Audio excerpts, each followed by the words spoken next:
Okay, hey everyone. So we are going to our next lesson. I just finished like literally 5 seconds ago the programmatic migrations exercise. So now that we understand migrations, we're going to go over the object relational mapping exercises. Again, go through these videos. If you're in my class, look at any of the extra resources I've given you. You want to make sure you kind of have a base understanding of ORMs before you hop into the exercises. But so we have two exercises this time. So we have two ways of interacting with SQL databases using Python. We have the raw SQL strategy, and we have the object relational mapping strategy. So we have exercises for both of them. We're going to briefly just go through the raw SQL exercises. So if we want to inject raw SQL into code, the package that we're going to be using is psychopg2. We should have that package there.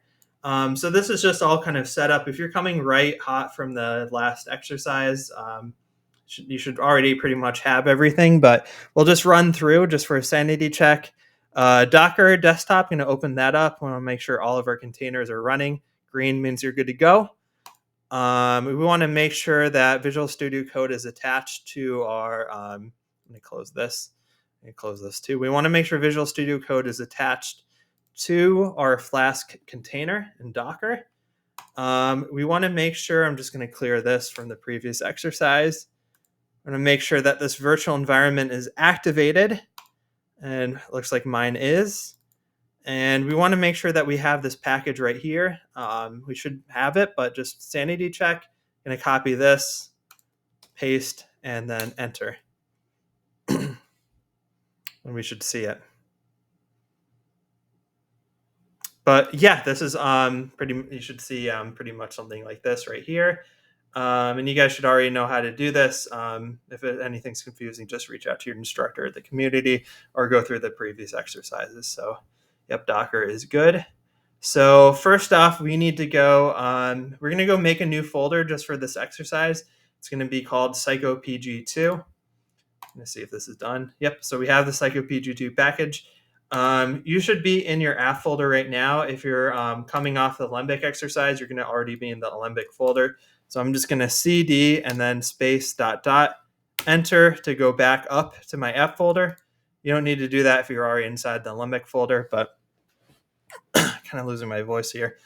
We have the app folder. We want to go make, we don't want that command.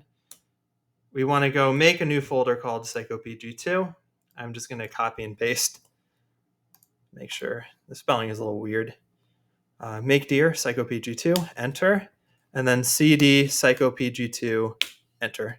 So now we're inside this new folder that we have right here. Going to go open it up on my Explorer. We want to go create a new file called veggies.py. This is just kind of the scratch pad that we're going to be using to kind of play around exercise with this. So you can run this command right here. You could just go new text file too, but it's going to do touch veggies.py. And we should see, if I refresh this, veggies.py, and then ls, veggies.py. Okay, good. So going down, veggies.py, your file explorer should kind of look like this, where you have psychopg2 and veggies.py. Yes, this file should be empty. So first off, we want to go import our psychopg2 package, and then we want to connect it to our database. Luckily, that's already given to us, so we just need to do that good old Control-C, Control-V. So I just copied that, Control-V to paste, and then going to go save, or just Control-S to save. Yep, that looks good to me. We're connecting to the week 3 database as the Postgres default user on our PG connection on port 5432. Good. That is good. So now, obviously, I'm kind of speed running through this. I'm not going to read everything. This is just, coding as we go along. So we're going to need to add this. This basically auto commit, or what's a more simpler word? We're basically just turning on auto save. for any changes that we make to the database. It's just going to automatically save it, so we don't have to worry about that. Next thing we need to do, this is a cursor, kind of like, a mouse cursor, like this one right here. This will allow us to kind of interact and perform database operations, like queries. So I'm going to go add that. And then, so now once we kind of have all this setup stuff right here, we can pretty much just run any SQL code that we want inside of Python, which it seems kind of simple, but it's actually very useful because now we can interact with the data inside of our database, but we're not just limited by, what you can do in SQL. We have the full Python ecosystem at our disposal. So what do we want to do? So first, we're going to have this veggies table. We just want to have one statement that just drops the table to kind of reset everything. So I'm just going to go copy and paste that. But like literally here, we can type any SQL code that we want inside of these quotation marks. So we choose to do this with all our power. But that's all right. We're just drawing simple and practicing. Then we want to add a couple more SQL calls right here. So we have a create table statement that creates our veggies table. Should already be pretty familiar with the SQL code. This is easy for us. We already know this from week 1 and 2. And just cursor, and then we're going to execute that SQL code, and that's all it does. So we have an insert into, or we add some data to our veggies table. Yep, that looks good. And once the code runs, it's just going to run the SQL code. So it's going to drop the veggies table if it exists, going to recreate that veggies table, and then insert some data into that. And then we probably want a select star right here to actually go execute that query. So we're going to copy that. So we're just literally adding in some more SQL code. We're running, a select star from veggies. So this is kind of like we have like a Python script to just run SQL code. I mean, I could go into pgadmin and the query editor, and I could, type this out manually, and then create the table manually, and then insert these values manually, and then select start. But now I have this Python file that this Python script I can just run whenever I want. So it looks like we got everything right here. Oh yeah, so whenever you have a select star statement, you gotta it doesn't print it out automatically for you. It just stores it inside your cursor object right here. So if we want to get it, we have to store it inside a variable, and then we have to print that variable. So here, if we actually, I think I just it's a common mix-up. It's not very obvious. So if I were to run this right here, like Python veggies.py, you can see that there's nothing. It's running those select queries and it's running everything for us, but it's just not printing. So if we want to print it, we have to run that fetch all method on the cursor object, store it in the records variable, and then print that records variable. So I'm going to go save, and then we're going to go rerun this Python veggies.py, and we can see everything right here. And so we did that. We got that. Idempotent, that's an important word if you ever get into data engineering. We're going to go skip that. There's idempotent, and then there's should know this. I'm a computer science major. I don't remember the word. No, it doesn't matter. But let's move on. We can worry about fancy vocab words when we get to interview prep. So you can open up, pgadmin, and this should just be in the week 3 database. So I'm just going to go refresh. I think I still have some of my tables from the last exercise. So we have this veggies table that we created. We have the columns. I can go right click, view edit all data, all rows, just run a select star on it. And we can see everything right here. And it did it all for us inside of Python, which is awesome.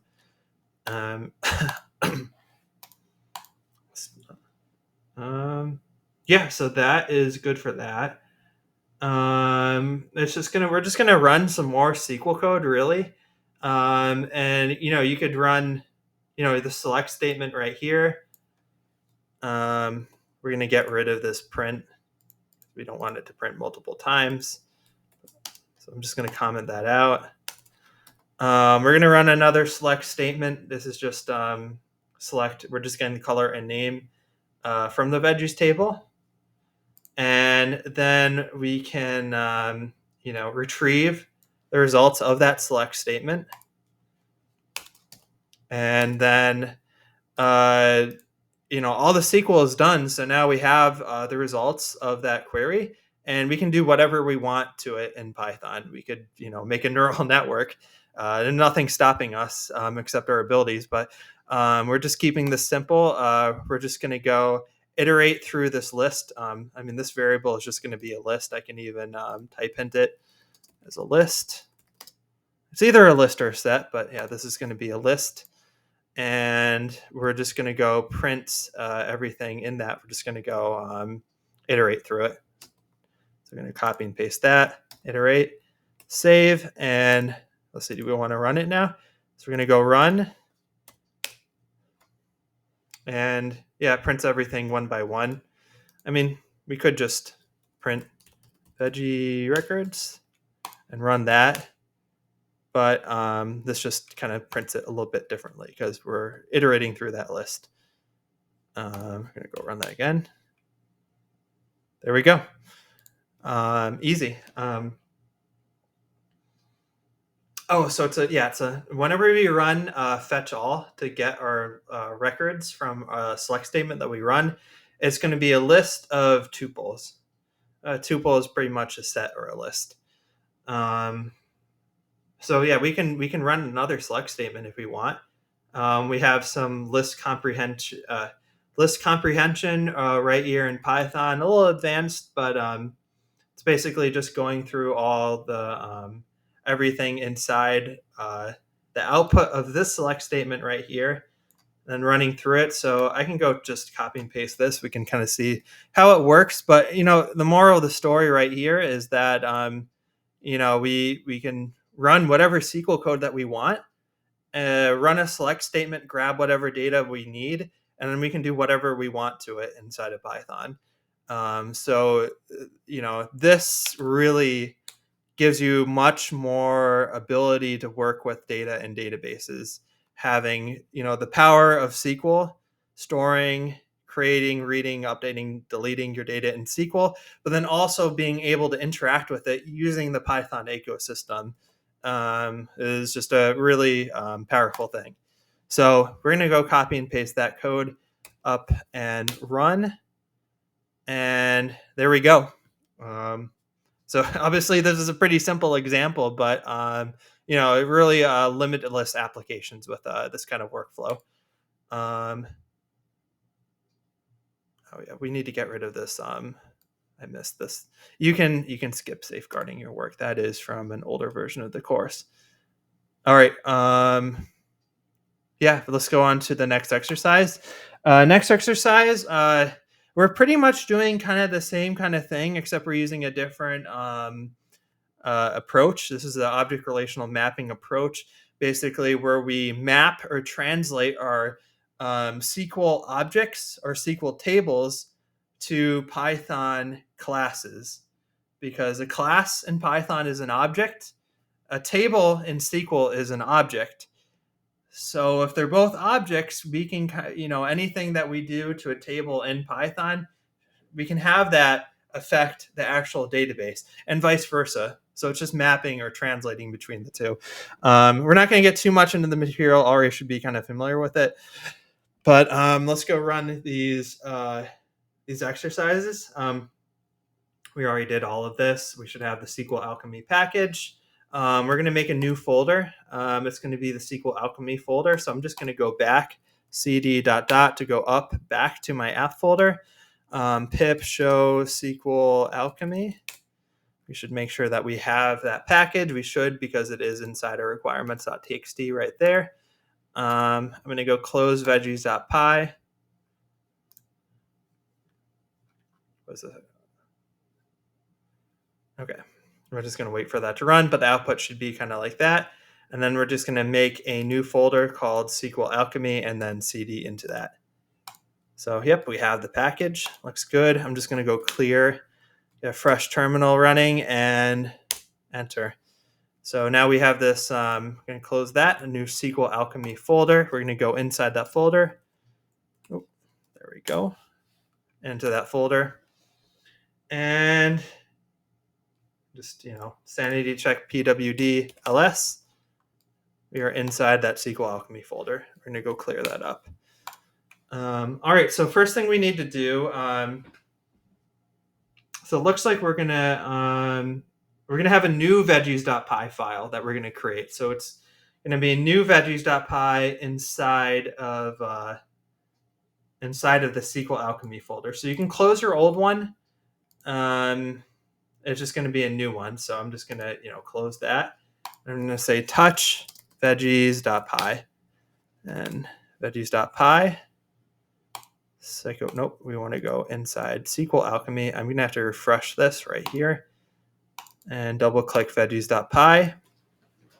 So obviously we need to connect to the database, get everything set up, import all our packages. So we're going to go copy and paste this. This is just kind of the starter code that you would have in any, ORM or project that utilizes an ORM. So we're going to copy and paste this to here. So we're basically just connecting to the week 3 database. We're creating a new connection session, and then we have base right here. I don't remember what exactly that does. There's basically base. This is what it uses to create that object mapping between the database and your Python classes. But basically, what we need to know is that this is just setting up and connecting everything. And then you can go run this just to make sure it all works. If you have any kind of error output, it probably didn't work. But if you have no output, it probably did work. So it's going to take a second. And no output, and you're good with that. So we have... we want to make a class called veggies.py. So you can create the class in SQL, and then you can create it inside of Python and set up that object relational mapping between the two tables, or the table and the class. But what we're going to do, we are going to actually create the table inside of Python and run a migration to create an inner database. So we should be familiar with object-oriented programming from the last course. So I'm going to copy this. I shouldn't get too much into the material, because this is just a code along. But we're going to define a new class right here called veggie, and it's going to inherit from this base class right here. So again, this base class is just everything inside of SQL Alchemy. It's going to allow us to create these tables using everything from SQL Alchemy, everything from the ORM. If we didn't have this, we wouldn't be able to use like column, stuff like that. So we have a table name. We're going to say, hey, the table name for this table is going to be veggies.py. And then we can define our columns right here. So we can define an ID column, and our ID is going to be a column that is of data type integer. It's going to have a primary key, and it's going to be auto incrementing. So like if I were to do this inside of SQL, this would be, well, actually, let's look at the other columns. We have a color column, we have a name column. They're both strings and they're both not nullable. So like literally the SQL equivalent of this Python class would be, format this a little bit. It'd be like create table veggies. This is what this table name is. We're just saying, hey, the table name is veggies. Create table veggies. And I'm not supposed to use these ticks. Unless, when I should know Python at this point. This is what happens when you rush. So 1, 2, 3. Good. And this is going to be create table veggies. And that table is going to have an ID column. It's going to have a color column. It's going to have a name column. Name is going to be a cereal, which is an integer. It's a primary key too. Color is going to be a text. A text is a string in Python. And name is going to be a text. And they're both going to be not null. Not null. So the SQL might not be 100% syntactically correct, but this is pretty much what this table is. And obviously, yeah, ID is a primary key. We're going to say primary key ID or ID. And yeah, so basically this, we just move this here and kind of have a doc string going. This class is basically this. It's not creating the table, but this is what the table would look like inside of SQL. So, and we're basically just mapping that, and we can run a migration to actually go and create that table. So let's go through here, and basically everything in here, this just explains, what this code is doing. It's all new if you haven't done this before. Let's see what else we need to do. So we have a lot of other things we can do inside an ORM to, right here, this is, this explains all that the code does. I'm just going to copy and paste this and run it, but it's going to recreate all the tables and then create them again. It's going to run a migration for you. We define some data that we're going to, add to the database.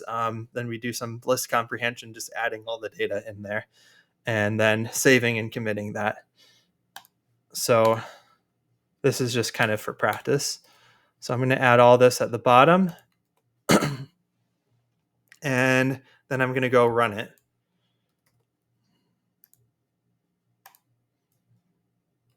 There we go. Yeah, Python veggies.py.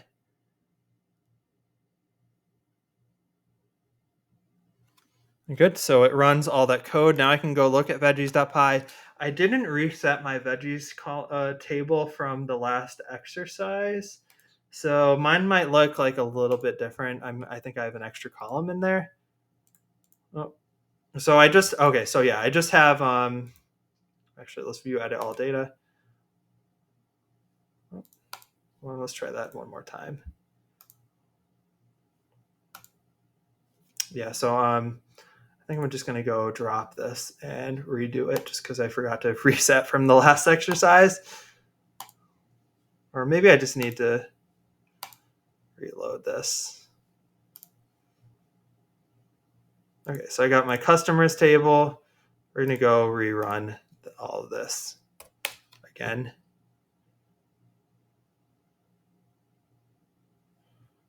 And then, yeah, if I go back into, pgadmin, I can see my veggies table. I can view edit all data, all rows. And for some reason, it's not connecting with pgadmin, but we could just try using command line. So actually, this is in the exercises. We can just copy and paste this. Copy and then put this inside our git bash. We want to run this on our local computer because our Flask container in VS Code, it doesn't really have access in the command line to the other Docker container. So our database is running on a separate Docker container that we can only really get from git bash on our local computer. So I'm going to go. My copy and paste isn't even working. I'll just type it out manually. Docker exec just means inside the PG container. In Docker, I want to open up the PSQL command line into the week 3 database. I'm on Windows, so I have to add WinPTY to that. So I don't know. Sometimes on some Windows machines, you have to prepend that. Docker is originally for Linux, so sometimes you have to do some workarounds on Linux if you're not on a Apple or Linux-based system. Now I'm in the week 3 database. I can run some SQL, select count star from veggies. And yeah, for some reason, PG admin did not want to connect to that database, but you can see we're able to connect to week 3, able to look at that veggies table. And yeah, I mean, maybe I can just close this, open up a new query tool, or I can just open up my query tool. I can do select star from veggies. So, if at this point, this is where I'd go contact my instructor, be like, why isn't this working? But oh yeah, for some reason we couldn't open the query tool into that table. But if I do select star from veggies, I can run that. I can do select count star from veggies. I can, we're basically just verifying that everything worked. So that's good. So right here, we have a table with some records. And now, we created that table using the ORM. We kind of mapped that to the database. And now, once you have that mapping, this looks like Python code, but what's actually happening under the hood is that we're running SQL code using this class right here, all in Python. I don't want to make this video any longer than it has to be, so we're not going to really dive into the explanations. But if I just copy and paste this, let's make sure I got it all right. We're going to add this to below the existing code. And then if we run the script again, we should get an output like that. I go save and run it again. Yep, that looks correct. And then we can add another query right here that is just like running select star from veggies, order by name color. And I've made this mistake a bunch of times. This is just with reading the directions. So it says, don't run this code yet. Because look, if you look inside this code, we have, so for index and then veggie, and we're going to enumerate through the veggie. So we're just looping through this veggies list. And the veggies is just the output from this select query right here. You can see we have this formatted name method, but look, if I run this, it's going to say, what is a formatted name? You haven't defined that method yet.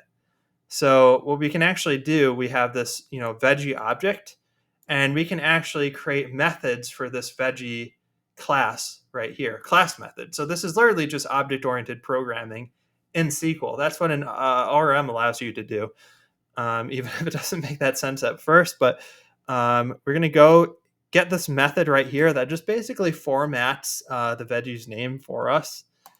And we're going to go add this to this class as a class method. Copy and paste that, make sure the formatting is correct, save. And now if we run that again, I'm just going to type clear python veggies.py. And it's going to run, and it's going to automatically format everything for us according to this method that we created, this class method. Yeah, and that is everything for ORMs and raw SQL. So thank you guys for listening. So the next exercises that we'll go through, I think these are pretty easy. We're going to go through the Flask exercises in the next lesson. I'll try to get that uploaded tomorrow. But yeah, definitely good luck, guys. Contact your instructor if any of this doesn't really make that much sense. And good luck on the next exercises. Bye.